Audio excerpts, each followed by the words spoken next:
Hello po sa lahat ng listeners. Ako nga pala si Denise Galvez. Ulila sa mga magulang pero may isa akong kapatid. Lahat ay gagawin ko para sa kanya.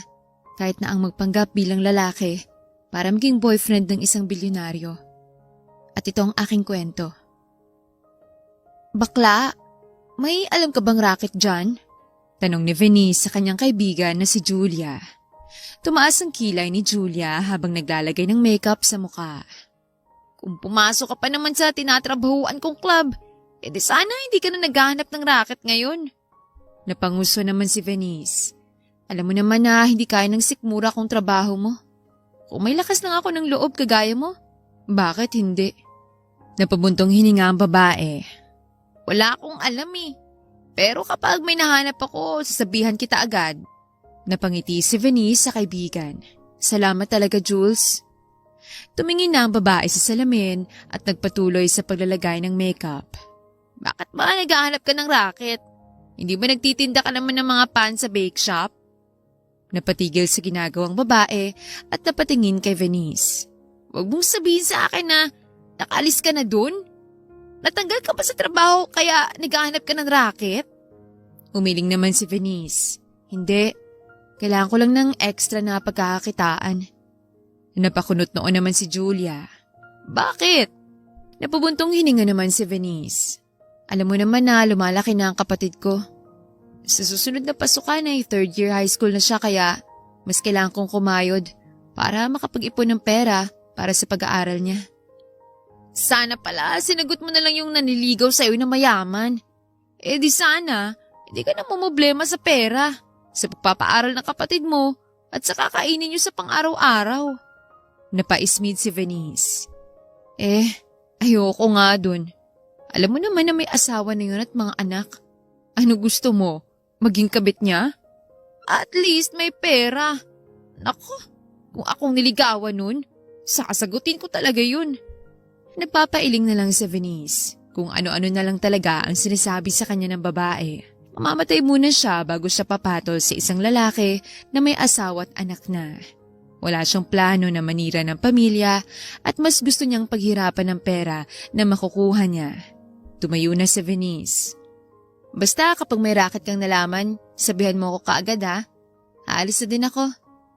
Tumangulang ang babae dahil busy ito sa pagme-makeup. Naghahanda kasi ito para sa pagbukas ng club mamaya. Umuwi na lang muna si Venice sa bahay nila. Nadatnan niya ang kapatid niyang si Nico na naghahanda ng pagkain nila. Nandyan ka na pala ate. Naganda na ako ng hapunan natin. Lumapit si Venice sa kanyang kapatid at niyakap ito mula sa kanyang likod. May problema ba ate? Umiling si Venice. Wala naman. Gusto ko lang yakapin ang kapatid ko. Kumalas si Nico sa pagkakayakap at humarap kay Venice. Asus, nagpapalambing ang ate ko. Niyakap ni Nico ang kapatid. Napangiti na lang si Venice habang nakayakap sa kapatid. Kahit pa naghihirap siya sa pagtatrabaho para sa kapatid, ay hindi naman siya nagsisisi. Maliban sa ito na lang ang nag-iisa niyang kapamilya ay mahal nilang isa't isa. Ang kapatid din naman niya ang nag-aasikaso sa bahay at kahit kailan ay hindi ito naging pabigat sa kanya. Ni hindi nga siya nito binibigyan ng sakit sa ulo. Lagi mong tatandaan na mahal ka ng ate, Nico. Tumango naman ang lalaki. Oo naman. Ate, mahal na mahal din kita. Ikaw ang pinaka-the best ate sa buong mundo. Kaya kapag nakapagtapos ako ng pag-aaral, maghahanap ka agad ako ng trabaho para ako naman ang bumawi sa'yo. Kapag talaga meron na akong trabaho, dito ko na lang sa bahay. Gustong maiyak ni Venice dahil natatouch siya sa sinabi ng kapatid. Asahan ko yan ah. Kahit pa siyang ate sa kanilang dalawa, ay mas matangkad sa kanyang lalaki.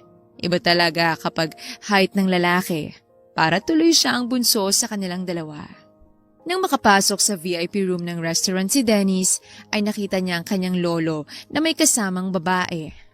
Good evening, lolo. Lumapit si Dennis sa kanyang lolo at nagmano. Mukhang may kasama po kayo. Tumingin si Dennis sa babae na nagpapakyut sa kanya. Inipit pa nito ang ilang hibla ng buhok sa gitna ng tenga nito. Girlfriend niyo, lolo? Biglang naismid sa sariling laway ang babae habang hinampas naman si Dennis ng kanyang lolo. Anong girlfriend ang pinagsasabi mo dyan? Parang apo ko na yan. At gusto mo bang habulin ako ng itak ng lola mo? Natawa na lang si Dennis. Meet Grace, ang babaeng napili namin para pakasalan mo. Biglang natigilan si Dennis sa pag-upo. What? Napapuntong hininga naman ang lolo ni Dennis. For pity's sake, Dennis, 28 ka na, pero hanggang ngayon wala ka pa rin girlfriend. Mukhang wala ka balak maghanap kaya ako na mismo naghanap para sa'yo. Napailing na lang si Dennis. You can't do that to me, lolo. Taas noon naman na tumingin ng matanda kay Dennis. Yes, I can. Para din naman to sa'yo, apo. Natawa ng mapakla si Dennis. Paano naging para sa akin kung ipapakasal niyo ako sa babaeng hindi ko naman gusto? Nakayuko na ngayon ang babae. And besides, I have a lover now. Nagulat naman ang kanyang lolo. Ano? Bakit hindi ko alam? Napakibit-balikat si Dennis. Kasi hindi ko sinabi sa inyo. Hinampas sa braso si Dennis ng kanyang lolo. Ipakilala mo siya sa akin sa lalong madaling panahon. Napabuntong hininga na lang si Dennis. Fine. Kaya tigilan niyo na itong mga blind date na to at arranged marriage. Nasa makabago na tayong henerasyon, lolo. At hindi na uso yun. Well, if you excuse me, aalis na ako dahil may meeting pa ako. Hindi na hinintay ni Dennis na makasagot ang kanyang lolo at umalis na kaagad sa restaurant. Kaya talaga minsan ay ayaw niya siputin ng kanyang lolo dahil sa mga blind dates nito. Habang nakasakay sa kotse pabalik sa kanyang opisina, ay nag-iisip si Dennis kung sinong ipapakilala niya sa kanyang lolo. Ayaw naman niyang kumuha ng babae para magpanggap na girlfriend niya. She hates women. Bigla siyang may naisip kaya napangisi siya. Albert, hanapan mo nga ako ng lalaki na pwedeng magpanggap na boyfriend ko. Muntik nang maumod si Dennis sa kaharap na upuan nang biglang mag-break si Albert, ang kanyang assistant. Kaagad itong napatingin sa kanya. Ano yun, sir? Parang nabingi ata ako at ibang narinig ko. Napailing na lang si Dennis. Hindi ka nabingi, Albert. Seryosong tumingin si Dennis sa lalaki. Hanapan mo ko ng lalaki na pwedeng magpanggap na boyfriend ko. Napanganga na lang si Albert. Bakit, sir? Para ipakilala sa lolo ko. Para tigilan na niya ako sa mga blind dates niya. Hindi pa rin makuha ni Albert kung anong ibig niyang sabihin. Di ba dapat babae? Pero bakit lalaki ang pinapahanap niya sa akin, sir? Seryoso na tumingin si Dennis sa lalaki. You know, I hate women. Pero hindi niyo ba naisip, sir, na pwedeng ikasira ng image niyong gagawin niyo? Umiling si Dennis. I don't care anymore, Albert. Basta ang gusto ko lang ay tigilan na ako ni Lolo sa mga blind dates na yan. Just do as I say, okay? Napabuntong hininga naman si Albert dahil wala itong magawa. Dennis is his boss at kailangan niya itong sundin. Okay, sir. Habang masaya na naghahapunan sina Venice at ang kapatid niya, ay bigla na lang itong nawala ng malay at dinugo ang ilong. Kaagad niya itong nilapitan at pilit na ginising. Nico, gumising ka. Huwag mong binibiro ng ganyan si ate. Kahit anong pagising ni Venice sa kanyang kapatid, ay hindi pa din ito nagigising. Kaagad siyang humingi ng tulong at dinala sa ospital ang kanyang kapatid. Malala ang kondisyon ng kapatid mo. Kailangan niya ng treatment. At ang ganitong sakit ay kailangan ng malaking halaga. Napaiyak na lang si Venice. Hindi niya alam na may dinadamdam na pala ang kanyang kapatid. Alam niyang nilihim na naman ito ng kapatid niya dahil ayaw nito na mag-alala siya. Gawin niyo po ang lahat, Dok. Gagawa po ako ng paraan para makabayad sa inyo. Tumango naman ang doktor at umalis. Pumasok na sa kwarto si Venice at nakita ang kanyang kapatid na mahimbing na natutulog. Medyo maputla ng mukha nito. Tumabi siya sa kapatid at tinawakan ng kamay nito. Napaiyak na lang siya. Ate? Bulalas ng lalaki sa pangalan ni Venice nang magising ito. Kaagad namang hinaplos ni Venice ang pisngi ng kapatid. Kumusta ka na? May masakit ba sa katawan mo? Umiling naman ang lalaki. May gusto ka bang kainin o inumin? Umiling ulit ang lalaki. Nasaan po tayo, ate? Maliit nang umiti si Venice. Nasa ospital tayo, Nico. Bigla ka kasing nawala ng malay. Hindi nakapagsalita ang kapatid ni Venice. May dinaramdam ka na pala pero bakit hindi mo sinabi sa akin? Alam ko po kasi namang problema na kayo sa pera para sa pagkain natin araw-araw at sa pag-aaral ko. Ayoko nang dagdagan ng problema mo, ate. Kaagad na pinunasan ni Venice ang kanyang luha. Kahit kailan, hindi ka problema sa akin, Nico. Kapatid kita eh. Ikaw na lang nag-iisang kapamilya ko kaya gagawin ko ang lahat para sa'yo. Kahit na magkandakuba pa ako sa pagtrabaho. Okay lang. Basta maging maayos ka lang. Napaiyak na lang si Nico. Sorry ate. Sorry kung nagiging pabigat ako sa'yo. Sorry kung wala akong may tulong sa'yo. Umiling-iling si Venice. Huwag mong sabihin yan. Hindi ka pabigat sa akin, okay? Hinaplos ni Venice ang pisngi ng kapatid. Ang totoo nga niyan, ikaw ang nagbibigay ng lakas sa akin araw-araw. Ikaw ang dahilan kaya ako nagsusumikap. Huminga ng malalim si Venice. Huwag ka mag-alala, Nico. Gagawin ko ang lahat para gumaling ka. Pangako ni ate yan. Tumango naman ang lalaki, kaya niyakap ni Venice ang kapatid. Nagpaalam na muna siya dito dahil maghahanap siya ng pera. Nakapag-advance naman siya sa pinagtatrabahuan niyang bakery shop pero kulang pa din ito. Kaya naman, pumunta siya kay Julia dahil ito na lang ang malalapitan niya. Kumusta si Nico, Venice? Nabalitaan kong nangyari sa kanya. Napaiyak naman si Venice at nagkwento. Niyakap siya ng babae. Magiging maayos din si Nico. Yun pa eh, malakas din yun katulad mo. Kumalas mula sa pagkakayakap si Venice sa babae at tumango. Kailangan ko ng pera ngayon, Julia. May alam ka bang racket? Kahit ano? Hinawakan ni Julia ang kamay ni Venice. Actually, may nasagap akong racket kanina lang. Yung isang customer ko ditong nagsabi naghahanap ang boss niya ng isang lalaki na magpapanggap bilang boyfriend nito. Napakunot ang noo ni Venice. Boss niya? Ano bang boss niya? Lalaki o babae? Lalaki. Mas lalong kumunot ang noo ni Venice. Lalaki pero naghahanap ng lalaki? Tumango naman si Julia. Bakla bang boss niya? Bahagyang natawa ang babae. Hindi. Ayaw kasi ng boss niya sa mga babae kaya naghahanap siya ng lalaki na magpapanggap bilang boyfriend niya. Napaisip naman si Venice. Paano naman naging racket yun? Lalaki naman ang hanap niya. Hinawakan ni Julia si Venice. Simple lang. Di magpanggap ka na lalaki. Napakunot noo si Venice at hindi ka agad nakasagot. Ano? Kailangan mo ng pera, di ba? Tumango naman si Venice. Lahat ay gagawin mo para sa kapatid mo, di ba? Muli siyang tumango. Di kunin mo na yung racket. Bigla namang kinabahan si Venice. Paano kung mahuli ako? Napakurosang si Julia. Di wag kang magpapahuli kahit anong mangyari. Kahit na mahuli ka na, mag-deny ka pa din. Hindi nakapagsalita si Venice. Huwag mo nang pag-isipan pa, Venice. Isipin mo na lang gagawin mo to para sa kapatid mo. Isa pa, balita ko malaking ibabayad ng boss ng customer ko. Kinakabahan man si Venice ay wala din naman siyang magagawa. Tumango siya kay Julia. Sige, tatanggapin ko. Napangiti si Julia. Sige, tatawagan ko lang yung customer ko. Pero sasabihin natin sa kanya na magpapanggap ka para may tumulong sa pagpapanggap mo. Hinawakan ni Venice ang kamay ni Julia kung saan ang cellphone nito. Teka, baka hindi siya pumayag kapag nalaman niyang magpapanggap lang ako. Umiling ang babae. Hindi yan. Ang totoo nga, gusto niya isang babae na magpapanggap bilang lalaki dahil ayaw niya na lalaking makasama ng boss niya. Kaya goods na yan.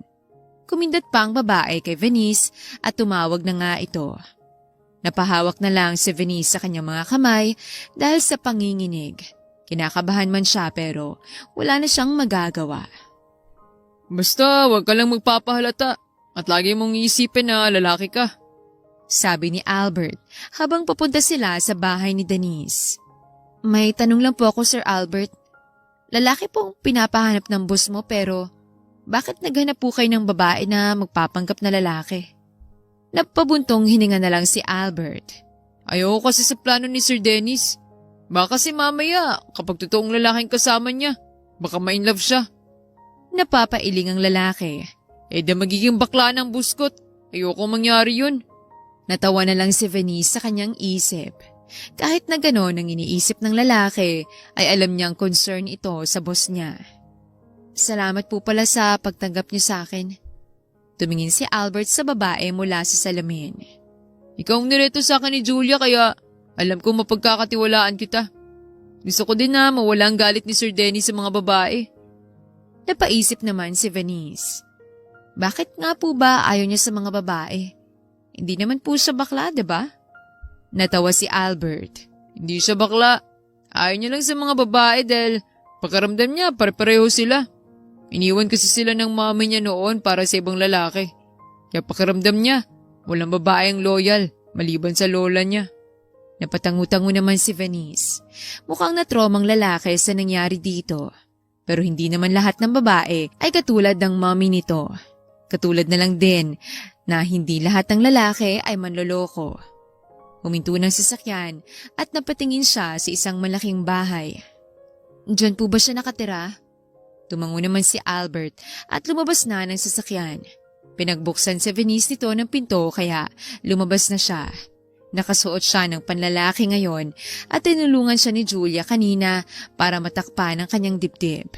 Hindi naman ganun kalaki ang dibdib niya kaya hindi sila nahirapan. Wala eh. Hindi siya masyadong pinagpala sa dibdib. Nagsuot na din siya ng maikling wig na nirentahan pa niya kay Julia para magmukha na talaga siyang lalaki. Huwag kang kabahan, okay?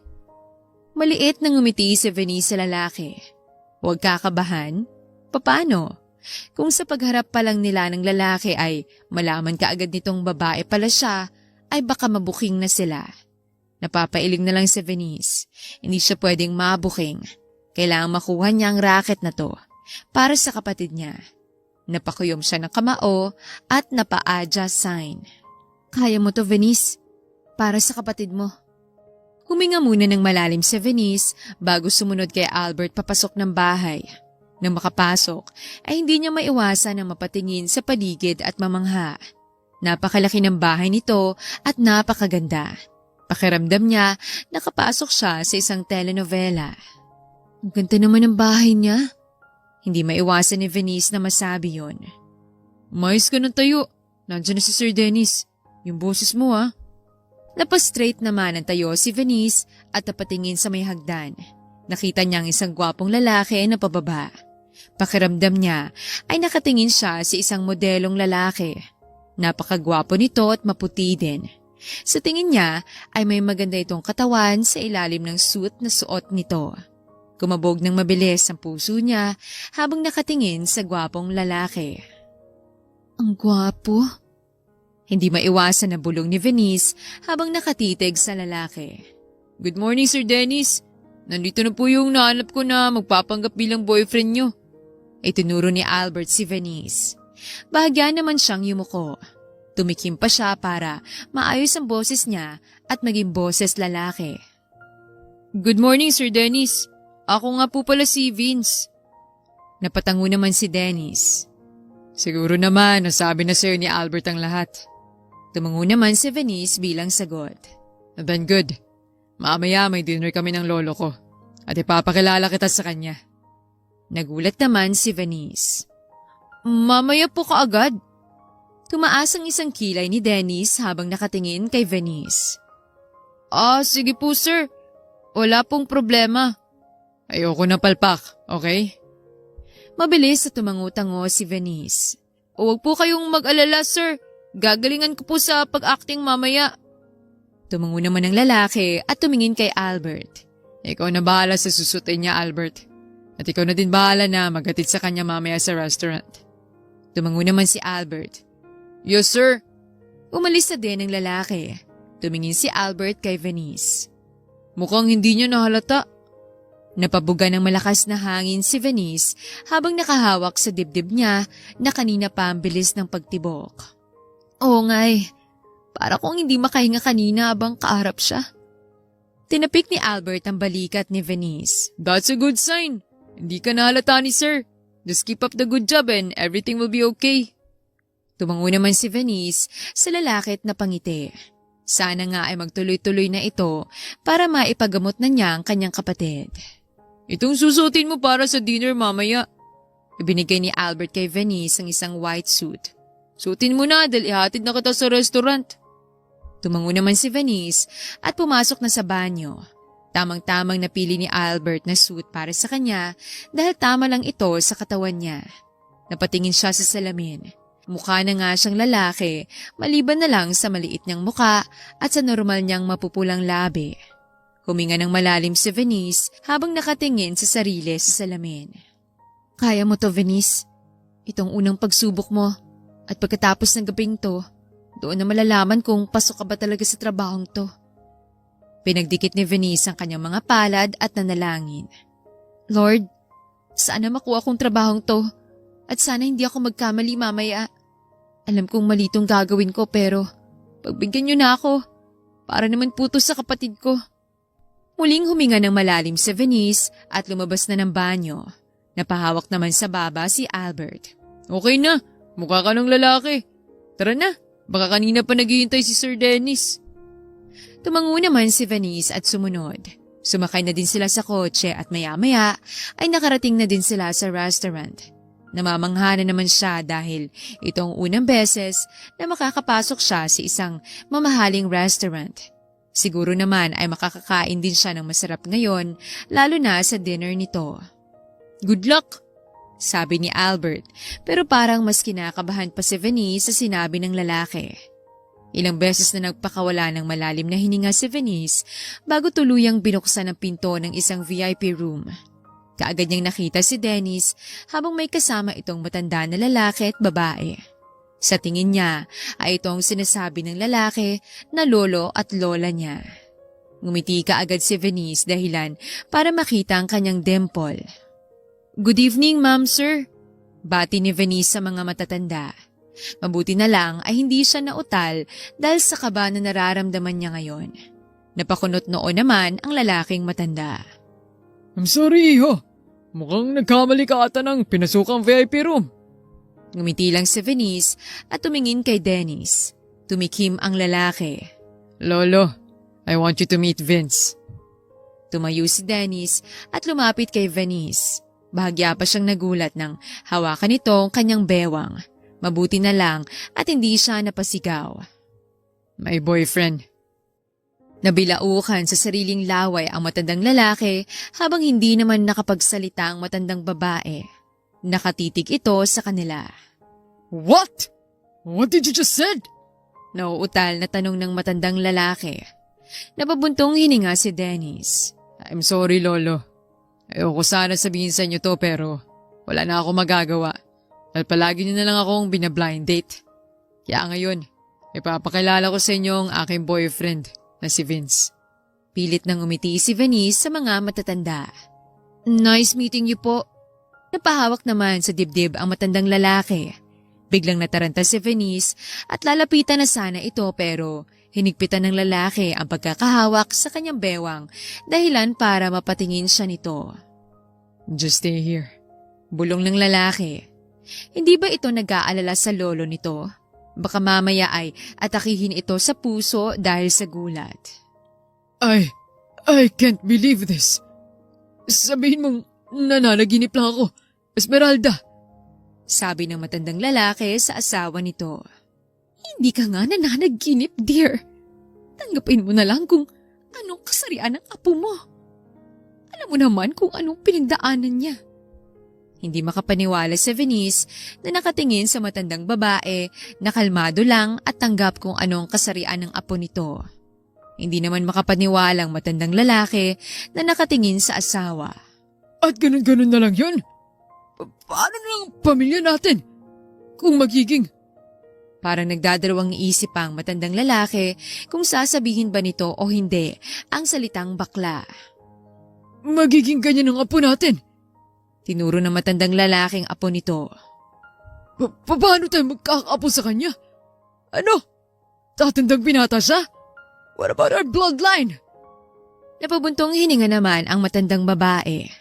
Dear, hindi lang naman si Dennis ang apo natin. Nandyan pa naman ang kanyang mga kapatid. Hindi makapaniwalang naiiling ang matandang lalaki. I can't believe this. And I can't accept this. Sumingit naman si Dennis sa usapan ng dalawang matanda. Tanggapin mo man o sa hindi. Lolo, ganito na talaga ako. At wala na kayong magagawa. So stop fixing blind dates or arranged marriage for me dahil wala akong plano na magpakasal sa isang babae. Gusto pa sana magsalita ng matandang lalaki pero parang wala nang salita na lumalabas dito. I still can't accept this. Napabuga ito ng malakas na hangin. Pero tamang lola mo. Ano nga bang magagawa ko kung ganyan ka na? Sana pala mas natutukan kita para hindi ka nagkaganyan. O baka naman may pag-asa ka pang gumaling. Bahagyang natawa si Venice pero kaagad niya itong pinigilan. Kung makapagsabi kasi itong gumaling ka, ay para bang sakit ang meron ng lalaki. Wala na po, Lolo. My decision is final. Napabuntong hininga ang matandang lalaki. Fine. Come on, let's eat. Inilalaya ni Dennis si Venice na maupo na tila pa para talaga siyang isang babae. Dahil nagsimula ng palabas, ay kailangan niyang maging sweet sa lalaki para mapaniwala ang dalawang matanda. What do you want, honey? Napalunok si Venice dahil sa malalim na boses ng lalaki. Gosh, kung ganito ba naman kagwapo at kagandahang boses, ay sinong hindi mai-in love sa lalaking ito? Tamang lolo nito. Napakasayang ng lahi ng lalaking ito kung tatandang binata lang. Ngumiti si Venice. Kahit ano na lang, honey babe. Kakainin ko naman ang lahat ng ipapakain mo sa akin. Kumindat pa si Venice sa lalaki. Gusto niyang matawa dahil alam niyang pinipigilan ng lalaki ang masuka. Plano niya ito pero ito ang nasusuka sa plano niya. Gusto na lang matawa ni Venice. Nagpatuloy sila sa pagkain at sinusubuan pa niya ang lalaki. Napaka-sweet nilang dalawa na tila ba parang wala silang ibang kasama. Natutuwa naman ang matandang babae na nakatingin sa kanila habang ang matandang lalaki naman ay tila nandidiri sa kanila. Wait, there's something on your lips. Natigilan si Venice nang ilapit ng lalaki ang mukha nito sa kanya. Isang dangkal na lang ang pagitan ng mga mukha nila. Pinunasan ng lalaki ang gilid ng kanyang labi na may sauce gamit ang daliri nito. Ang cute mo talaga, honey. Para kang bata kung kumain. May sauce pa sa gilid ng labi mo. Napalunok naman ng mariin si Venice at hindi nakapagsalita. Pilit lang siyang ngumiti at napayuko. Thank you, honey babe. Napaka-sweet mo talaga. Habang nakayuko, ay napakagat labi si Venice at lihim na napahawak sa kanyang dibdib. Kumakabog kasi ito ng mabilis at umiinit ang magkabilang niyang pisngi. Shit, ano ba tong nararamdaman niya? Bakit niya nararamdaman ito? Sa bagay, sa gwapo ba naman ng lalaking ito ay hindi imposible na magkagusto siya dito. Pero hindi pwede dahil trabaho lang ito at hindi siya pwedeng mahulog sa lalaki, lalo na sa pagkakaalam nito ay isa din siyang lalaki. Natapos ang kanilang dinner at mukhang naniwala naman ang matandang lalaki sa palabas nila. Nauna nang umuwi ang dalawang matanda habang naiwan naman sila sa harap ng restaurant. May kinuha na tseke si Dennis sa kanyang suit at binigay kay Venice. Here's your payment for today's performance. Nagningning ang mga mata ni Venice nang makita ang 20,000 na nakasulat sa tseke.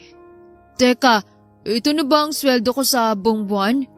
Napatingin naman si Dennis kay Venice. Hindi mo nasabi sa'yo ni Albert? Nagtatanong naman na tumingin si Venice sa lalaki. Every time na mapapanggap ka, doon kita babayaran. Tatawagan na lang kita kapag kailangan ulit kita. Napatango na lang si Venice. Umalis na din ang lalaki sa kayang kotse nito. Pumara na din siya ng taxi at agad na nagpahatid sa ospital. Masaya siya dahil may pambayad na siya sa pagpapagamot sa kapatid niya. Sana lang talaga ay tawagan kaagad siya ng lalaki para magkapera ulit siya. Makalipas ang ilang araw na treatment ng kapatid ni Venice ay naging maayos na din ito. Magpalakas ka pa ha, ang sabi ng doktor, pwede ka nang lumabas sa susunod na araw. Sabi ni Venice sa kapatid at binigay dito ang hiniwa niyang mansanas. Paano ba naman hindi ka agad ako gagaling? Magaling ang nurse ko. Pagtukoy ng lalaki kay Venice. Napangiti naman siya. Asus, ng bola pang mokong. Bahagyang natawa ang lalaki. Hindi kaya ako nambobola. Totoo kayang sinasabi ko. Maliban sa alam kong pagod ka na sa trabaho mo, inaalagaan mo pa ako dito. Para ka nang si Wonder Woman yan. Hinaplos ni Venice ang buhok ng kapatid. Nawawala naman ang pagod ko kapag nakikita kong gumagaling ka na. Napatigil si Venice nang may nag-text sa kanyang cellphone. Kinuha niya ito at nakita niyang galing ang text kay Dennis. Binigay niya kasi ang number niya sa lalaki. Come to my office, now. Napangiwi na lang si Venice dahil kung makaasta ang lalaki ay masyadong bossy. Sa bagay, boss naman niya talaga ito. Trabaho ate? Tumango si Venice at nag-reply sa lalaki ng okay. Tumingin siya kay Nico. Oo kailangan kong magpunta sa trabaho ngayon. Okay lang ba kung iwan mo na kita dito? Tumango naman si Nico. Oo naman ate, malaki na ako kaya kaya ko ng sarili ko. Sige, basta kapag may kailangan ka, sabihin mo lang sa nurse. Tumangong lalaki. O siya, aalis na muna ako. Babalik din ako mamaya pagkatapos ng trabaho ko. Nagpaalam na si Venice sa kapatid niya at pumunta sa opisina ng lalaki. Nagtataka siya kung bakit sa opisina pa siya nito pinapunta. Pwede naman sila magkita. Nakadamit pang babae siya na pumunta siya sa building pero bago siya pumunta sa opisina ng lalaki ay nagbihis na muna siya sa banyo. Nang maging maayos na ay pumunta na siya sa opisina ng lalaki. Kumatok na muna siya bago pumasok. Nakita niya si Dennis na may babaeng nakaupo sa kandungan nito. Nakita niya kung gaano nandidiring lalaki sa babae. Tumiki muna si Venice bago nagsalita. What's the meaning of this, honey babe? Natigilan ng babae sa paglalandi kay Dennis at napatingin kay Venice. Honey babe? Nagtatakang tanong ng babae. Tumango naman si Venice at lumapit dito. Hinawakan niya ang babae at pinatayo. Mahina pa niya itong itinulak dahilan para mapanganga ang babae. Hinawakan ni Venice ang balikat ng lalaki. Honey babe, this is my honey babe. Pagtukoy ni Venice sa lalaki. Nagulat naman ang babae at hindi makapaniwala. What? Are you damn serious? Tumayo si Dennis at inayos ang suit nito. Yes, he is my honey babe. Napakurap-kurap ang babae. Kaya hindi tayo pwede dahil may boyfriend na ako. Napanganga ang babae habang palipat-lipat ng turo kay Dennis at kay Venice. You're a gay? Tumango naman ang lalaki. So, it's true. Totoo nga ang mga haka-haka tungkol sa'yo. Na kaya hanggang ngayon ay wala ka pang girlfriend ay dahil bakla ka? Hinawakan ni Venice ang dibdib ng lalaki. Ano naman ngayon kung bakla siya? Mahal namin ang isa't isa. Inihilig ni Venice ang kanyang ulo sa balikat ng lalaki at ngumisi na nakatingin sa babae. Alam mo, bago na ang kasabihan ngayon. Ang gwapo ay para na sa gwapo. Kaya huwag ka nang umasa ng papatulan ka ng honey babe ko. Okay? Napakurap-kurap na lang ang babae at lumabas ng opisina na para bang pinagbagsakan ng langit at lupa sa nalaman nito. Why are you late? Kanina pa ako nagtitext sa'yo ha. Lumayo ng lalaki kay Venice. Napanguso naman siya. Ito na nga ang tinulungan. Ito pa ang mukhang masungit. Alam mo kasi, honey babe. Napatigil sa pagsasalita si Venice na sinamaan siya ng tingin ng lalaki kaya pilit siyang napangiti. Hindi lang naman po kasi ang pagpapanggap ng trabaho ko. May iba din po akong trabaho. Umikot lang ang mga mata ng lalaki at naupo sa swivel chair nito. Next time, kapag nag-text ako, dumating ka kaagad. Kumuha ng alkohol ang lalaki at nagsanitize sa sarili nito. Napapailing na lang si Venice. You can go out now. Ang bayad ko po. Napakunot ang noo ng lalaki na napatingin kay Venice. Bayad? Late ka na nga tapos gusto mo pa ng bayad? Napanganga naman si Venice. Kahit late naman ako ay napaniwala naman natin ng babaeng yun kaya deserve ko pa din mabayaran no? Magsasalita na sanang lalaki nang biglang bumukas na naman ang pinto at bumalik ang babae. Hinawakan ng lalaki ang kamay ni Venice at hinila ito. Nagulat naman siya at mabuti na lang ay nakahawak siya sa upuan dahilan para hindi siya tuluyang bumagsak sa lalaki. Natigilan ng babae sa nakita. Kukunin ko lang bag ko. Napangiwi itong nakatingin sa kanilang dalawa. Kakadiri kayo? Mabilis na kinuha ng babae ang bag na naiwan nito at umalis. Napabuga naman ang malakas na hangin ng lalaki. Damn this! Tumingin ang lalaki kay Venice na isang dangkal na lang ang lapit ng mga mukha nila. Kumabog na naman ng mabilis ang dibdib niya. Tumaas ang kilay ng lalaki. You can stand up now. Wala nang tao. Bigla namang nataranta si Venice at tumayo. Pero dahil sa posisyon nila kanina ay parang nanghina ang tuhod niya dahilan para bumagsak siya ulit sa lalaki. Parehong nanlaki ang mga mata nila nang ma-realize nila na naglapat pala ang mga labi nila. Halos walang ibang marinig si Venice kung hindi ang tibok ng puso niya. Hindi naman gumalaw ang mga labi nila pero nakadikit pa din. Napakurap-kurap siya at kaagad na tumayo. Sorry sir. Nauutal na sabi ni Venice. Hindi ko po sinasadya. Sige po, uuwi na ako. Huwag niyo na lang akong bayaran. Mabilis na tumakbo si Venice papalabas ng opisina habang hawak ang kanyang labi. Napakalambot ng labi ng lalaki at yun ang first kiss niya. Hindi niya inaasahan na ang gwapong lalaking yon ang magiging first kiss niya kahit aksidente lang naman. Gusto niyang tumili sa kilig pero gusto niya ding batukan ng sarili dahil sa katangahan niya. Kahit na nakalabas na ang babae ay hindi pa din nakagalaw si Dennis. Wala sa sariling napahawak siya sa kanyang labi. Bakit napakalambot ng labi ng lalaking yon? Pakiramdam niya ay labi ng isang babae ang dumampi sa labi niya kanina. Napailing na lang si Dennis. Ano ba itong iniisip niya? That was his first kiss at hindi niya inaasahan na isang lalaki ang magiging first kiss niya. Dapat ay mandiri siya pero hindi niya alam kung bakit nagustuhan niya ang labi nito. Damn. Napamura na lang nang wala sa oras si Dennis. Ano ba itong iniisip niya? Bakit ba siya nagkakaganito? Dahil lang sa nangyaring aksidente na paglapat ng labi nila ay nagkakaganito na siya. Napailing siya. This can't be. Simula ng araw na yon ay hindi na mapakali si Dennis at Venice sa nararamdaman nila. Kasama pa din ni Dennis ang lalaki dahil mukhang hindi titigil ang lolo niya hanggat hindi siya tumitino o nagiging straight. May pinadala na naman kasi itong babae para sa kanya, kaya kailangan na naman niya ang lalaki. Magkatabi si Venice at ang lalaki habang hinahawakan niya ang dibdib nito.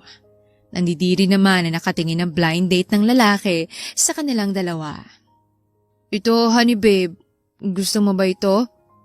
Kinuha ni Venice ang tinidor at tumusok ng pagkain. Sinubuan niyang lalaki. Say, honey babe. Napalunok ng mariin si Dennis. Ayaw niya sana kainin ang sinusubo sa kanya pero dahil nakatingin sa kanilang babae ay wala siyang magagawa. Masarap ba, honey babe? Tanong ni Venice habang hinahaplos pa din ang dibdib ng lalaki. Bahagya siyang natigilan nang pisilin ng lalaki ang kanyang pisngi. Masarap kasi ikaw ang nagsubo sa akin. Lihim na napapalunok si Venice dahil sa ngiti ng lalaki at sa tingin nito sa kanya. Para kasing malagkit pero alam naman niyang nagpapanggap lang ang lalaki. Napatingin silang dalawa na biglang sumigaw ang babae. I can't take this anymore! Nakakadiri kayong dalawa! Pareho sana kayong gwapo pero gwapo din ang gusto nyo! Umalis na ang babae at naiwan na lang sa VIP room sina Venice at ang lalaki. Napabuntong hininga na lang si Venice na lumayo sa lalaki. Kumuha siya ng chips at kinain ito. Hanggang kailan ba magpapadala ng babaeng lolo mo? Nag-alcohol naman ang lalaki at pinunasan ang kamay nito. Napangiwi na lang si Venice dahil para bang diring-diri ito sa kanya na para bang isa siyang germs. I don't know kung titigil pa ba siya. Biglang napatingin si Venice sa lalaki. Ano? Di habang buhay kang magpapanggap na bakla? Napakibit balikat ang lalaki. Sabagay, okay na din sa akin kasi more on payment. Umikot ang mga mata ng lalaki. Payment? Oo, baka naman nagugustuhan mo na ang paghawak-hawak sa akin. Napapansin ko ang pagtachancing mo sa akin. Napanganga naman si Venice na nakatingin sa lalaki. Ano? Napangisi ang lalaki. Baka akala mo hindi ko napapansin na pati ang paghaplos mo sa dibdib ko, sa katawan ko. Hindi makapaniwala na natawa si Venice. Ano? Nababaliw ka na ba? Bakit ko naman gagawin yun? Baka nakakalimutan mo na lalaki ako. Lalaki ka nga ba? Hindi kaagad nakasagot si Venice at napainom na lang ng tubig. Bigla siyang kinabahan. Bakit nagtanong ng gano'n ng lalaki? Nahalata na ba siya nito? O baka naman ay totoong bakla ka. Mabilis na napatingin si Venice sa lalaki. Kaya sobra ka kung mag-chancing sa akin. Kasi bakla ka at bet mo ko. Hindi makapaniwala si Venice pero kaagad din siyang natawa. Akala pa naman niya ay nabuking na siya. Pinaginalaan lang pala siya na bakla. Napapailing na lang siya. Sorry to disappoint you, sir. Pero hindi po ako bakla. Straight po ako. Straight na straight. Kagaya mo. Kung kagaya nga tayo, babaeng gusto ko. Straight na babae. Dagdag pa ni Venice sa isip niya. Hindi naman sumagot ang lalaki at nakatitig lang sa kanya. Napangisi siya ng may maisip. Lumapit siya sa lalaki at dahan-dahan na pinaglandas nito ang kamay sa dibdib niya. Baka naman ay kayong nagiging bakla, sir. Baka mamaya, na-in-love na kayo sa akin. Napapailing si Venice while clicking her tongue. Naku, masama na yan, sir. Pigilan mo. Si Venice ang parang nangaakit sa lalaki ngayon pero parang siya itong naaakit sa lalaki dahil sa tingin nito sa kanya. Lihim siyang napalunok. Damn those eyes. Pakiramdam niya ay parang binabasa ng mga matang yon ang nasa isip niya. Natigilan si Venice nang haplusin ng lalaki ang pisngi niya papunta sa may tenga niya dahilan para makaramdam siya ng kiliti. What if nagiging bakla na nga ako dahil sa'yo? Anong gagawin mo? Would you take the responsibility? Napalunok si Venice nang makita niyang nakatitig ang lalaki sa labi niya. Napalayo na lang siya sa lalaki at napaayos ng upo. Hindi ata niya kaya ang makipaglandian sa lalaki, lalo na't nagwawala ang puso niya. Ayoko nga. Hindi nga ako nagsota dahil ayoko ng responsibilidad. Isa pa, di ko naman kayo masisisi kung may in love kayo sa gwapo ko mukha. Sabi ni Venice habang hinihimas-himas ang baba nito at kumindat pa sa lalaki dahilan para mapailing ito. Masyado kang confident sa mukha mo. Hindi ako magiging bakla ng dahil sa'yo. Napanguso naman si Venice. Mabuti na maayos ang lahat. Umaacting lang tayo at bawal lang ma-fall. Ngumisi lang ang lalaki at uminom ng alak habang nakatitig pa din ng maigi ang lalaki kay Venice. Kahit pa naiilang na siya sa titig ng lalaki, ay hindi siya nagpahalata at umakto siya na parang wala lang sa kanya ang mga titig nito. Lihim na lang siyang kumain. Tulala si Venice na nakatingin sa labas ng bahay nila. Hindi siya makatulog sa kakaisip sa lalaki. Mukhang mas lalong lumalala ang kanyang nararamdaman para sa lalaki. Napaisip tuloy siya na kailangan na niyang itigil ang pagpapanggap bago pa siya tuluyang ma-in-love sa lalaki. Dahil kapag na-in-love talaga siya sa babae ay malaking problema. Total, magaling naman na kanyang kapatid ay hindi na niya kailangan ito. Maghahanap na lang siya ng ibang racket. Nabalik sa ulirat si Venice nang tumunog ang kanyang cellphone. Napalunok siya ng mariin nang makita ang pangalan ng lalaking kanina pa niya iniisip. Siguro ito na ang sign para sabihin niya sa lalaki na hindi na siya magpapanggap pa. Sinagot ni Venice ang tawag. Hello? Hindi pa man natatapos ni Venice ang kanyang sinasabi ay nagsalita ng lalaki sa kabilang linya. I need you tomorrow, Vince. Napaayos ng tayo si Venice sa sinabi ng lalaki. Gusto ni Lolo na magbakasyon tayo sa isang resort. I don't know what his plan is but I know it won't work. So, kailangan kita bukas. Napaisip naman si Venice. Hindi ba pwede na hindi na lang sumama? Narinig ni Venice ang pagbuntong hininga ng lalaki. No, kilala ko si Lolo. Kapag hindi tayo sumama alam ko magtatampo siya. Kahit hindi gusto ng lolo ng lalaki si Venice, ay naging mabait naman ito sa kanya. Sige. Great. Sunduin na lang kita bukas sa bahay niyo. Biglang nataranta si Venice. Hindi. Ako na lang pupunta sa bahay niyo. Segundo bago sumagot ang lalaki sa kabilang linya. Okay. Pinatay na din ang lalaking tawag. Napatitig si Venice sa kanyang cellphone at napabuga ng malakas na hangin. Pagkatapos ng bakasyon na to, sasabihin ko na sa kanya na ititigil ko na to. Kinabukasan ay nagbilin muna si Venice sa kanyang kapatid tungkol sa mga iniinom nitong gamot. Dahil sa may extra naman siyang pera, ay naggrocery na muna siya para hindi magutom ang kanyang kapatid. Nang masiguro niya na okay ang kapatid niya, ay umalis na siya at pumunta sa bahay ng lalaki. Sa isang van sila nakasakay kasama si Dennis at ang lolo at lola nito. Nasa harap ang dalawang matanda habang nasa likod naman sila. Matulog ka na muna dahil malayo pang biyahe natin. Sabi ni Dennis na makita niyang humihikab ang lalaki. Anong oras na din kasi nakatulog si Venice kagabi sa kakaisip sa lalaki at sa kung papaano niya sabihin sa lalaki na titigil na siya. Tumungulang siya bilang sagot sa lalaki at natulog na. Habang nasa biyahe ay busy si Dennis sa cellphone nito. Nangihingi siya ng update kay Albert tungkol sa kumpanya. Ang kanyang assistant na munang bahala sa kumpanya ngayon. Natigilan siya nang maramdaman ang ulo ng lalaki sa kanyang balikat. Napatingin siya dito at nakita niyang mahimbing na itong natutulog.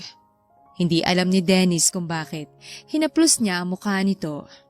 Dumapong kanyang daliri sa mapupula nitong labi. Ang labi na dumampi din sa labi niya at nagpagulo sa kanyang isip. Biglang natigilan si Dennis at napailing. Hindi ito pwede. Inihiling niya ang ulo ng lalaki sa may bintana at huminga siya ng malalim. Sana tumigil na kanyang lolo sa mga plano nito para maitigil na din niya ang kanyang pagpapanggap. Ayaw na niya sa nararamdaman niya. Pakiramdam niya ay nagiging bakla na siya. Napasapo na lang siya sa noo. Nakarating na nga din sila sa beach house. Parehong nagulat sina Dennis at Venice nang malaman nila na sa iisang kwarto lang sila. What? Bakit sa isang kwarto lang kami? Gulat na tanong ni Dennis sa kanyang lolo. Tumaas naman ang isang kilay ng kanyang lolo. Bakit? May problema ba?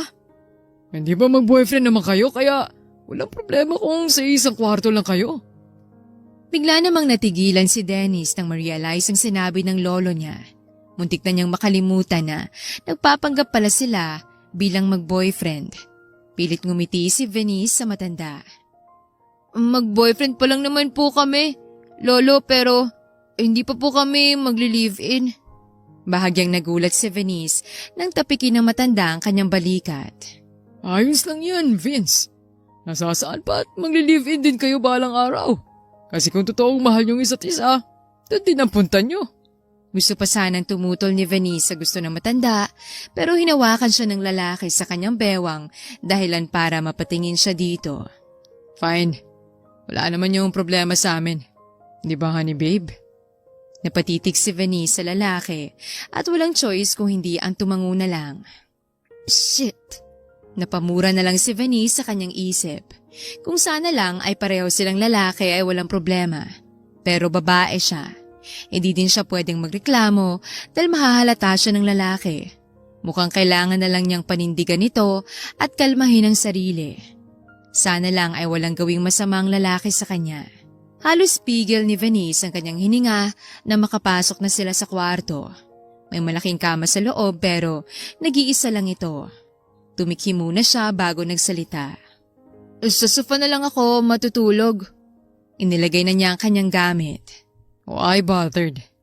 Pareho naman tayong lalaki kaya walang masama kung tabi tayo matulog. And besides, wala naman akong gagawing masama sa'yo. O baka naman ay naiilang ka kasi may gusto ka na sa akin? Walang masama sa'yo pero sa akin meron. Sabi ni Venice sa kanyang isip.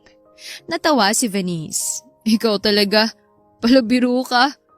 Hindi na talaga. Okay na ako sa sofa. Sanay naman ako sa maliit na espasyo. Napailing na lang ang lalaki. Ikaw ang bahala. Nanlaki ang mata ni Venice nang makita na naguhubad ng damit ang lalaki. Hindi niya napigilan ang mapasigaw. What the heck? Napatakip sa mga mata si Venice pero nakasilip pa din kaya nakikita niya ang maputi nitong katawan. Bakit ka ba naguhubad? Napakunot naman ang noo ng lalaki. Ano ba? Kung makasigaw ka naman para kang hindi lalaki. Biglang natigilan si Venice. Oo nga pala, lalaki pala siya. Tumikim siya. Sorry naman, bakit ba kasi dito ka naguhubad? May banyo naman. Sinamaan ng tingin ng lalaki si Venice. Ang daming arte. Kinuha na lang ni Dennis ang kanyang damit at pumasok sa banyo. Nakahinga naman siya ng maluwag dahil pumasok na ng banyong lalaki. Napahawak na lang siya sa kanyang dibdib. Grabe, para na itong sasabog. Hindi naman siguro nahalata ang pagsigaw niya kanina. Sino ba naman kasing babae ang hindi mapapasigaw kapag nakakita siya ng lalaki na naguhubad sa harapan niya? Damn, that was her first time. Maya-maya ay lumabas na din si Dennis mula sa banyo at tumingin kay Venice. Magbihis ka na din at bumaba na dahil kakain na tayo. Tumango na lang si Venice at kumuha ng mga damit. Lahat ng damit na dinala niya ay puro pang lalaki, maliban na lang sa panty niya na kailangan niyang itago ng maigi. Nagbihis na din siya at bumaba na din. Kumain na lang sila ng hapunan at bukas na lang mag-e-enjoy dahil magagabi na. Nang sumapit ang gabi, ay ini-insist talaga ni Venice na sa sofa na siya matutulog. Wala siyang plano na tumabi sa lalaki dahil baka mamaya ay may mangyari na hindi dapat. Mabuti na yung nag-iingat siya. Mabuti na lang at hindi siya nito pinilit pa. Kinabukasan ay napagpasyahan nila na maligo sa dagat. Bakit hindi kayo maligo? Napatingin si Venice sa matandang lalaki. Kanina pa nga niya gustong maligo pero nahihiya lang siya. Gustong-gusto niya kasi ang dagat. Dati noong nabubuhay pa ang mga magulang niya ay dinadala sila ni Nico ng mga ito sa dagat. Talaga po? Tumango naman ang matandang lalaki. Oo naman. Nandito tayo para maligo at mag-enjoy kaya sige na, enjoy yourself. Pilit itinago ni Venice ang ngiti. Tumingin siya kay Dennis. Ayaw mo bang maligo? Tinanggal ng lalaki ang kanyang shades na suot. Ikaw na lang munang maligo. Gusto ko lang muna dito humiga. Napanguso naman si Venice. Ang KJ naman ng lalaking ito. Okay, ikaw bahala. Kaya naman, nagtampisaw si Venice pero hanggang bewang lang siya dahil naaalala niyang nakasuot pala siya ng wig. Hindi ito pwedeng mabasa dahil baka mahulog ito at mabuking pa siya. Kaagad din siyang umahon at bumalik. Akala ko ba maliligo ka? Bakit bumalik ka kaagad? Pilit ngumiti si Venice. Malamig pala ang tubig. Siguro mamaya na lang. Nagkibit-balikat naman ng lalaki at humiga ulit. Napabuntong hininga na lang si Venice. Excited siya sa bakasyon na ito pero mukhang hindi niya ma-e-enjoy. Mukhang hanggang tingin na lang siya sa dagat. Tatakas na lang siya mamayang gabi at doon maliligo. Napatingin siya kay Dennis nang tumayo ito. Saan ka pupunta? Tumingin ang lalaki kay Venice. Tinanggal nito ang shades at nilagay sa lamesa. Maliligo. Ayaw mo bang sumama? Napalunok ng mariin si Venice nang hubarin mismo ng lalaki sa mismong harapan niya ang suot nitong t-shirt. Bumungad tuloy sa kanya ang six-pack abs nito. Shit, nasa langit na ba siya? Napapailing na lang siya. Bakit ba pakiramdam niya ay nagiging manyak siya nang dahil sa lalaki?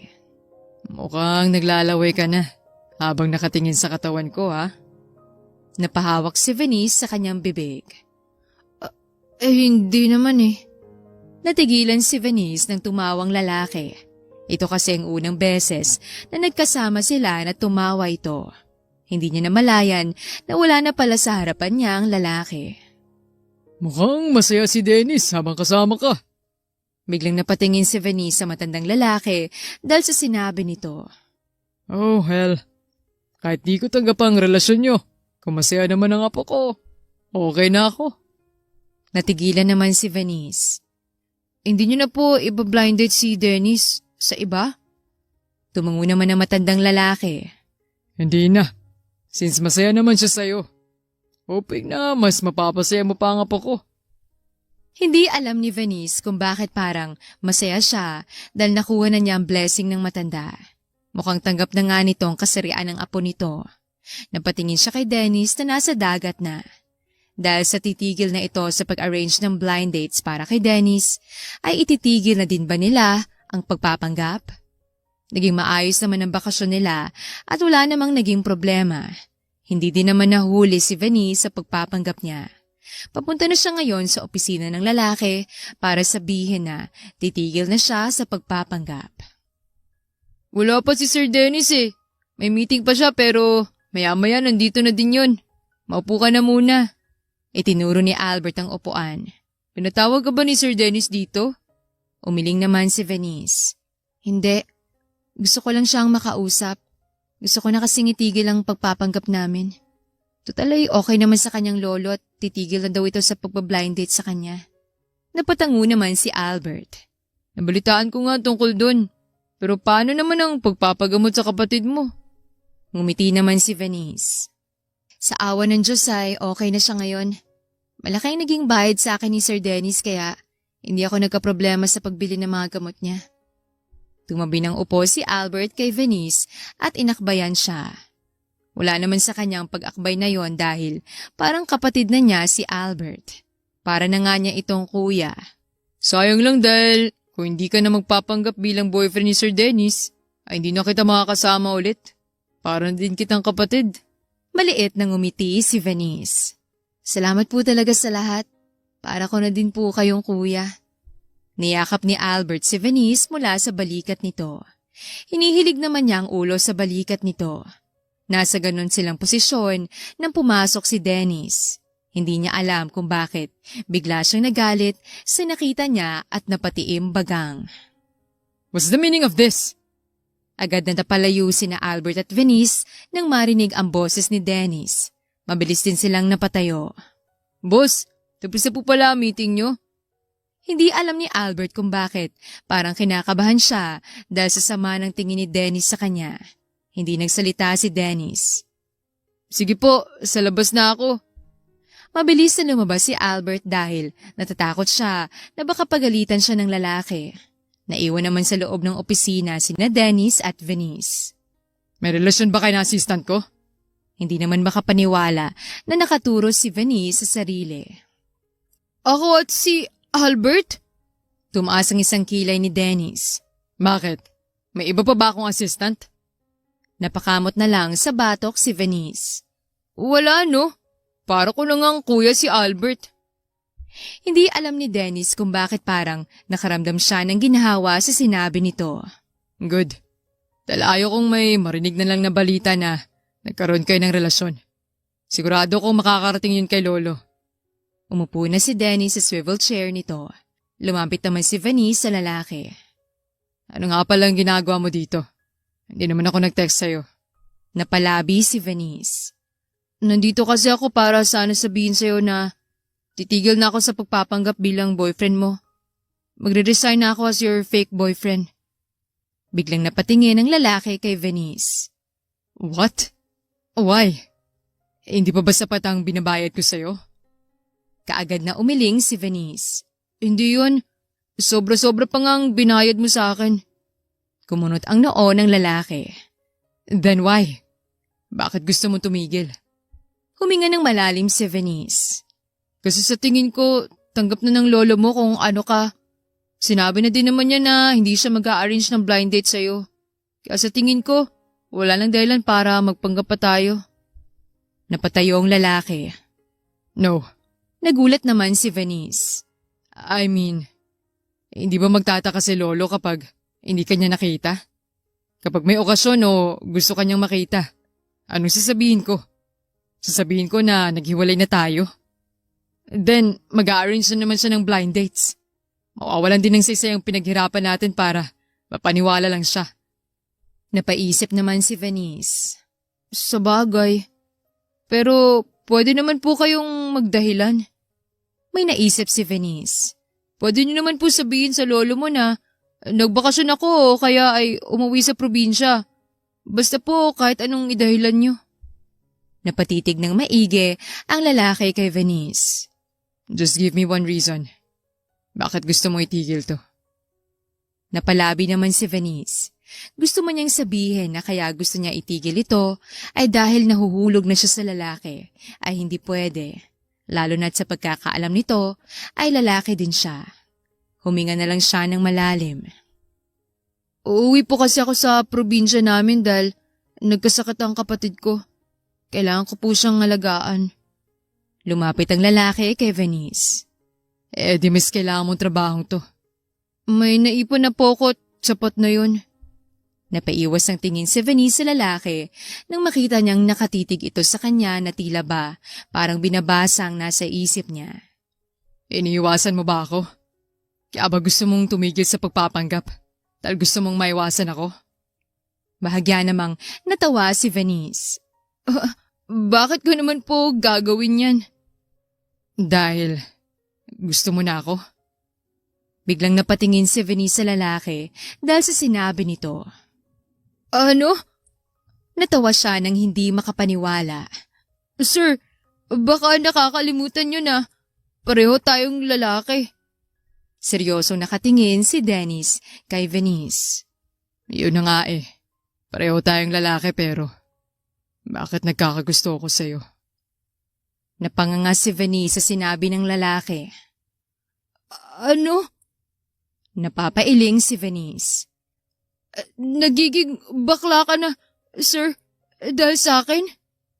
Umiling naman ang lalaki na tila nalilito. I don't know. I don't know anymore. Ayoko man pero hindi ko mapigilan ang nararamdaman ko para sa'yo. Sa tuwing kasama kita at inahawakan mo ko, bumibilis ang tibok ng puso ko. Hindi ko maintindihan kung bakit nararamdaman ko sa'yo yun. Sa isang lalaking katulad mo pa. Mas napatitig si Venice sa lalaki. Nakikita niya sa mga mata nito na hindi nga ito nagbibiro sa sinasabi nito. Hindi pwede. Hindi pwedeng maging bakla ang kasing gwapo ni Dennis. Masasayang ang lahi nito. Huminga ng malalim si Venice. Sir, kung ano man yung nararamdaman niyo para sa akin ay mali yan. Ano man yung nararamdaman niyo para sa akin, hindi ko pwedeng tanggapin. Pasensya na po pero mukhang kailangan na talaga natin tong itigil. Aalis na sana si Venice na bigla siyang hawakan ng lalaki sa kamay niya at hinila siya. Dahil sa hindi niya inaasahan, ang paghilang yon ay na out of balance siya. Mutik na siyang matumba at mabuti na lang ay agad siyang sinalo ng lalaki. Gusto mang magpasalamat ni Venice sa lalaki sa ginawa nito pero nagkamali ang pagkakalagay ng kamay nito.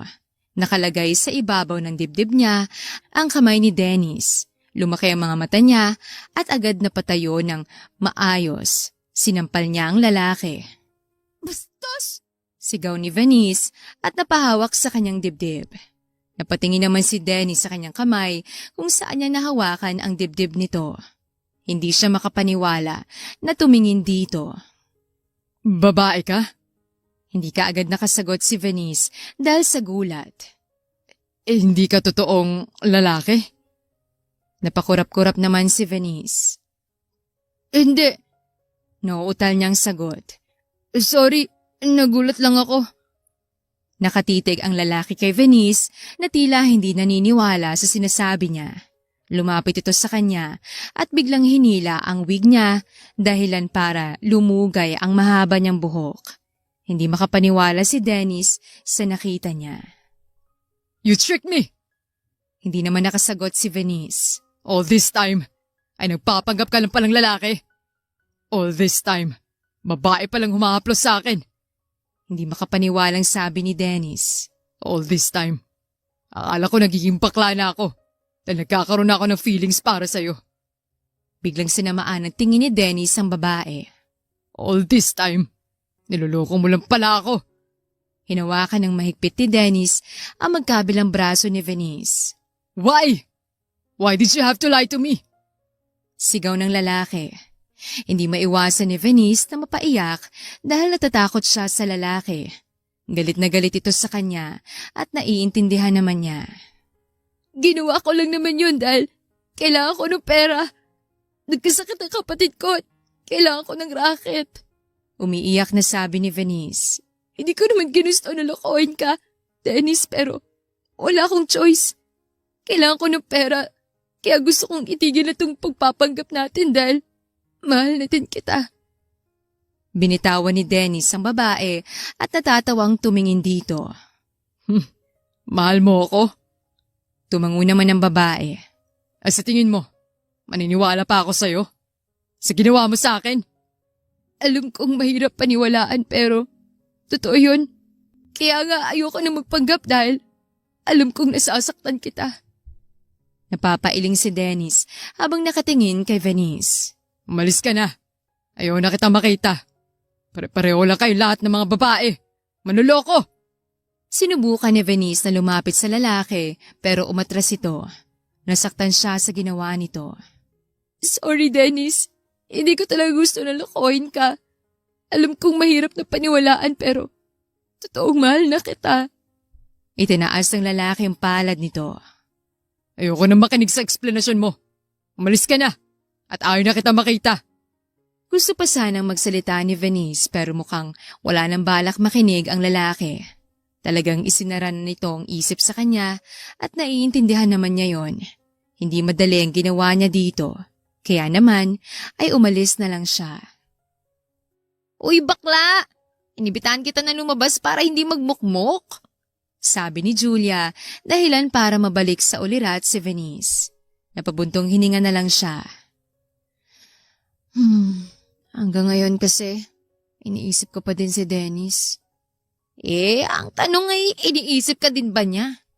Napasimangot naman si Venice. Kalimutan mo na lang kasi siya bakla. Marami namang boylet dyan. Kahit maliit niyang dibdib mo, maganda ka naman kaya marami pa ding magkakagusto sa'yo. Napahawak naman si Venice sa dibdib niya. Aray naman, sakit mo namang magsalita bakla. Salamat sa comforting words mo ha. Natawa na lang si Julia. Ito naman, pinapatawa lang kita eh. Huwag ka na kasi magmukmok. Ikaw na nga itong nililibre. Ngayon lang na-realize ni Venice na may isa pang pinggan sa mesa nila. May kasama ka pa? Nakangiti naman na tumango si Julia. Oo, yung honey bunch ko. Napakunot noo si Venice. Honey bunch? Tumango si Julia at hindi nagtagal ay dumating din si Albert. Hi, honey bunch! Binigyan ng babae ng isang mabilis na halik ang lalaki sa labi. Sorry kung late ako, honey bunch. Marami kasing pinagawa sa akin si Sir Dennis. Ngumiti naman si Julia. Ano ka ba? Ayos lang. Naupo na si Albert at tumingin kay Venice. Kumusta ka na, Venice?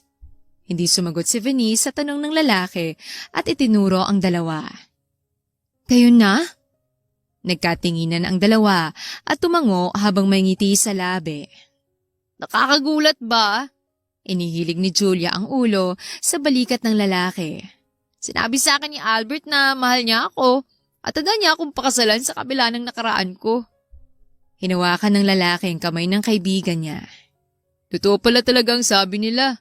Kapag mahal mo ang isang tao, matatanggap mo kung sino at ano ang nakaraan nila.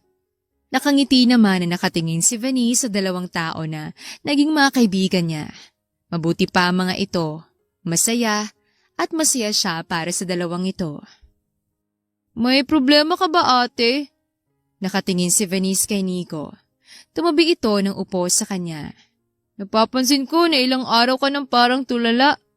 Ano bang problema mo, ate? Hindi naman sumagot si Venice. Sabihin mo na sa akin, ate. Para kahit papano may makausap ka. Sige ka, nakakapangit pa naman ang nagmumukmok.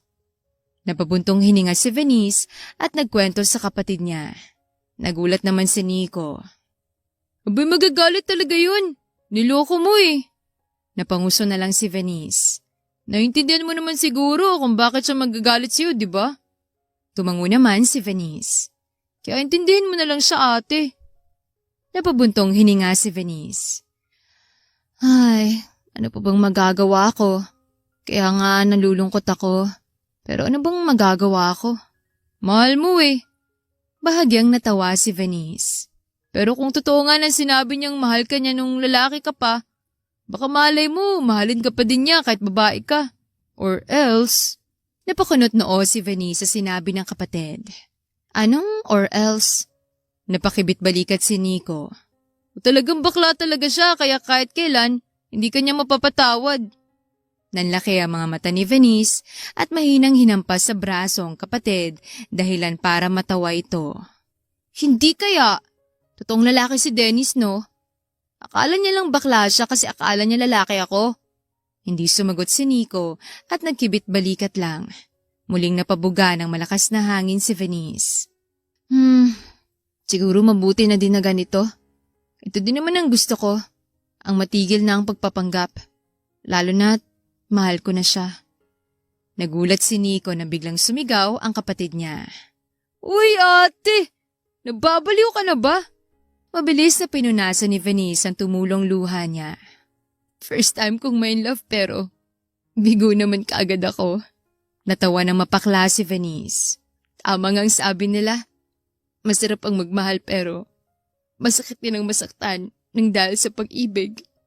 Napabuga na lang ng malakas na hangin si Nico. Ayaw niyang nakikita na nasasaktan ng kapatid niya. Tumayo siya at tinawakan ng kamay nito. Halika, ate. Napakunot noon naman si Venice. Saan naman tayo pupunta? Mamamasyal tayo. Kaysa nagmumukmuk ka dito, mamasyal na lang tayo. Baka tuluyan ka ng pumangit dun sa kakamukmuk mo. Wala nang nagawa si Venice nang hilahin siya ng kapatid palabas ng bahay. Dinala siya nito sa plaza at nilibre ng street food. Mukhang dami mong pera ha? Siguro kumupit ka sa pitaka ko, no? Nililibre mo ko na galing sa pitaka ko? Biro ni Venice habang kumakain ng kwek-kwek. Hoy, hindi kaya. Inipon ko kaya to galing sa mga allowance na binibigay mo sa akin. Napatigil sa pagkain si Venice at napatingin sa kapatid. Talagang iniipon kong pera na binibigay mo sa akin, ate. Para kahit papano kapag nagka-emergency, may pera tayo. Parang maiiyak si Venice dahil natouch siya sa sinabi ng kapatid niya. Kaya ka siguro nagkasakit dahil nagpapalipas ka ng gutom? Hindi naman, ate. Kumakain pa din naman ako. Yung tama lang sa tiyan ko. Basta kumain ka lang ng kumain dahil libre ko. Inakbayan ni Nico ang kapatid. Pag nagkaroon na ako ng trabaho, hindi lang street food ang lilibre ko sa'yo. Dadalhin din kita sa mga mamahalin na restaurant. Kumain si Venice. Tatandaan ko yan ha. Natawa na lang si Venice nang itaas baba nitong dalawa nitong kilay. Habang kumakain sina Venice at Nico ay dumaan ang sasakyan ni Dennis. Si Albert ang nagdadrive habang nasa likod naman si Dennis. Humintong sasakyan dahil naka-red na ang street light. Wala sa sariling, napatingin si Dennis sa gilid niya at nakita niyang babae na may kasamang lalaki. Nagtatawanan pa ang mga ito habang kumakain. Hindi niya alam kung bakit nakaramdam siya ng galit sa nakikita. Selos ang tawag dyan, sir. Sabi ni Albert nang mapansin niya kung saan nakatingin ng lalaki. Nagtataka na tumingin si Dennis kay Albert. Selos? Anong pinagsasabi mo? Napabuntong hininga si Albert. Alam niyo na nga sarili niyo na mahal niyo na si Venice. Napakunot noo si Dennis. Ngayon niya lang kasi alam ang totoong pangalan ng babae. Pero bakit pinipigilan niyo? Napatiimbagang si Dennis. Dahil niloko niya ako. Nasabi naman sa inyo ni Venice ang dahilan niya. Pero sa bagay, nasa sa inyo na nga po kung patatawarin niyo siya o hindi.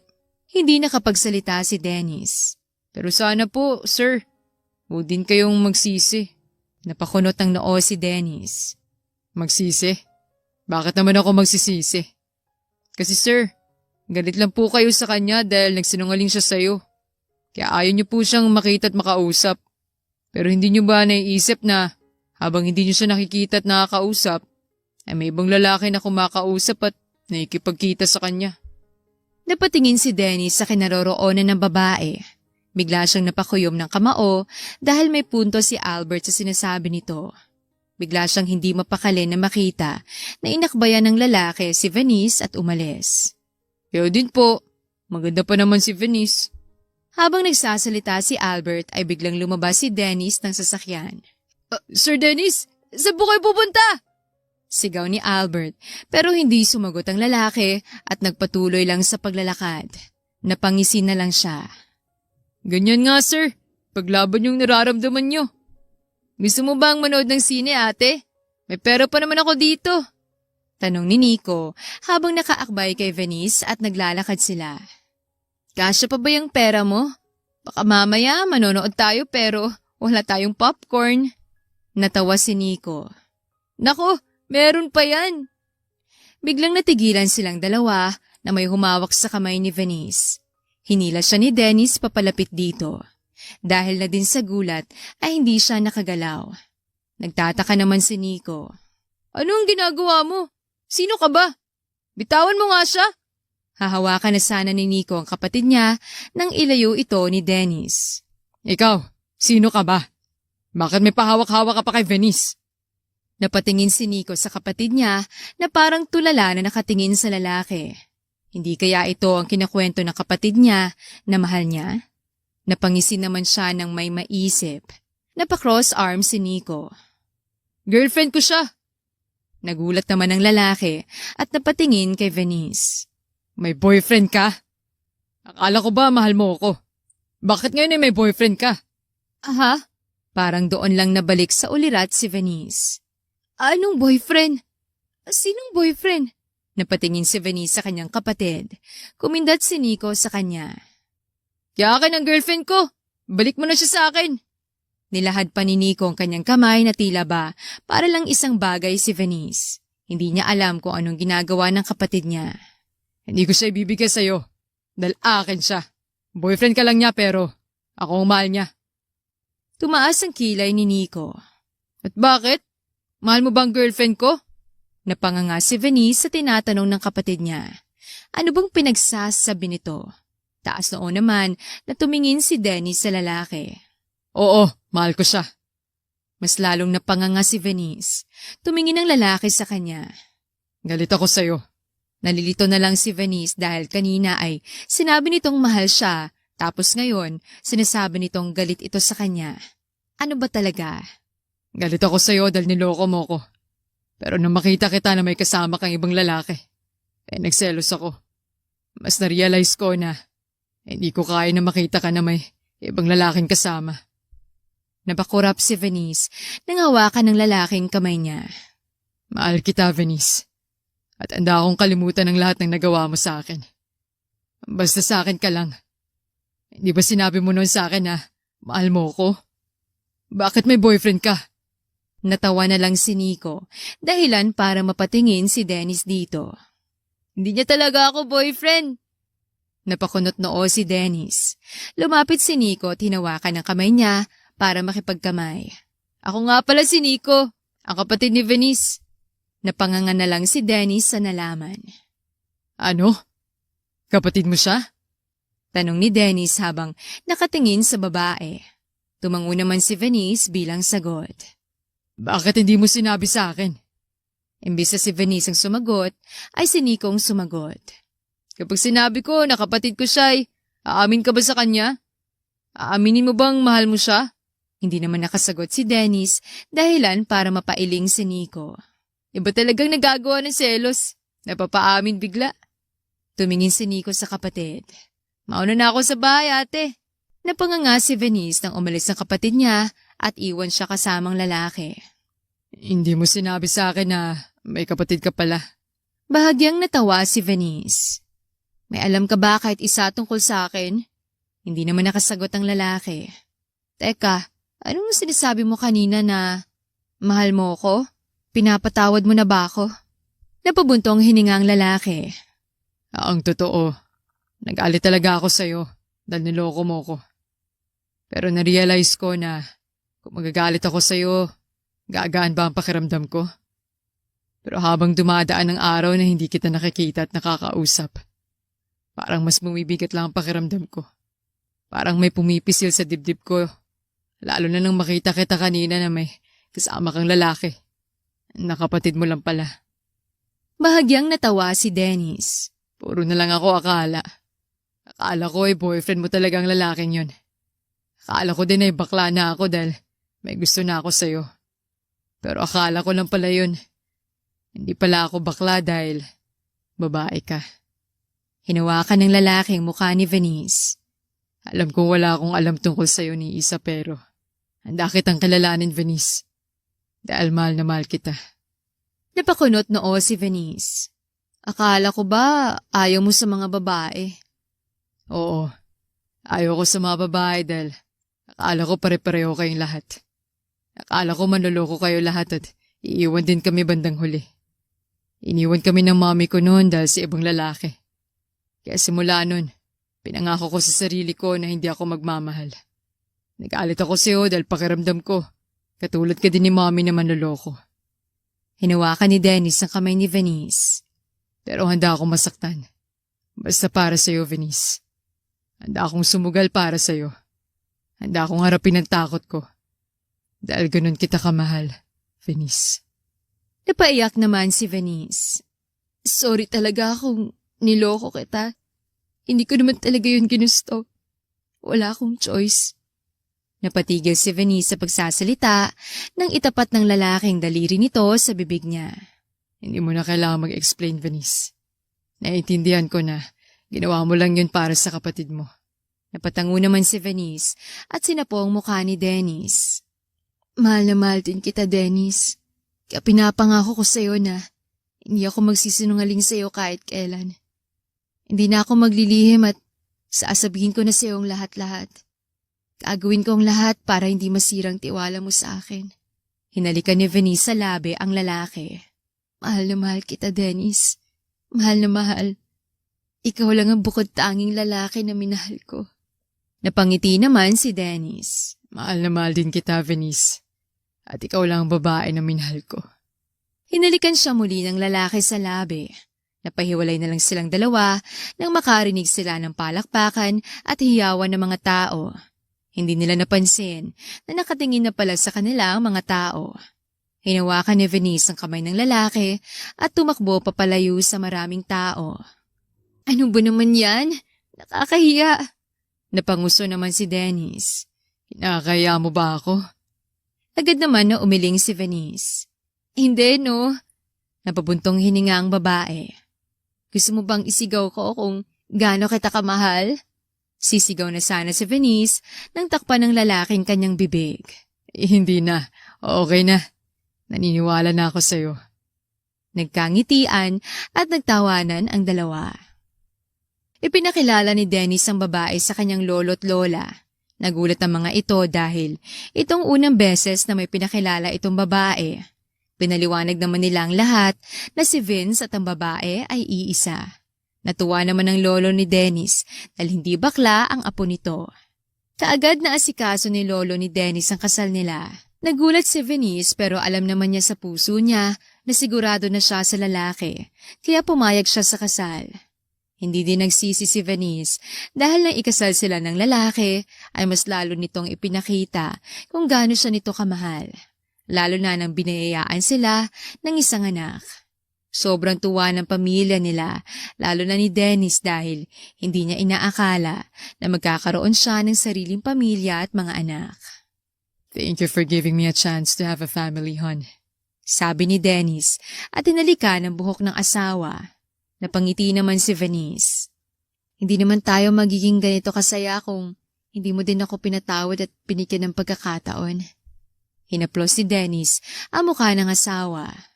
Pinatunayan mo din naman sa akin na hindi ako nagsisi sa ginawa ko. Mahal na mahal kita at ang mga anak natin. Napakunot noon naman si Venice. Mga anak? Isa pa lang naman ang anak natin Bahagyang natawa si Dennis. At sino naman ang nagsabi sa'yo na iisa lang anak natin? Mas lalong napakunot noo si Venice. Dahan-dahan na inilapit ni Dennis ang mukha sa asawa. Sisiguraduhin ko na hindi lang iisang anak natin dahil dadagdagan natin hanggat kaya natin.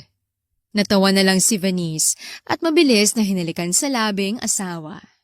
Pasalamat ka at mahal kita kaya pagbibigyan kita. Tuluyan na ngang naglapat ang mga labi nila. Naging masaya si Dennis at Venice sa lumalaki nilang pamilya. Hindi lubos akalain ni Dennis na magiging masaya siya sa piling ng isang babae na dati ay kinamumuhian niya. Pero hindi siya nagsisi na hinarap niya ang takot sa mga babae dahil ngayon ay sobrang saya na niya kasamang pamilya niya. Dapat talagang maging matapang tayo na harapin ang takot sa buhay natin.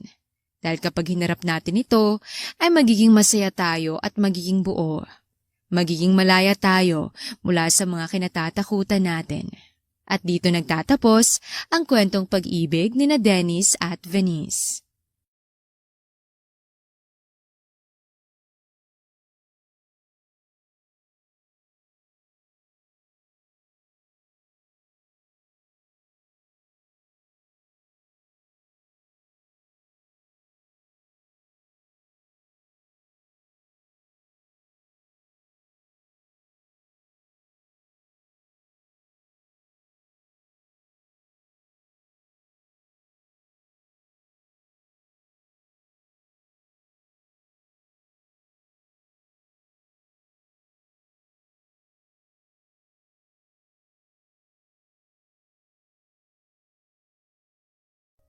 Hello po sa lahat ng listeners. Ako nga pala si Denise Galvez. Ulila sa mga magulang pero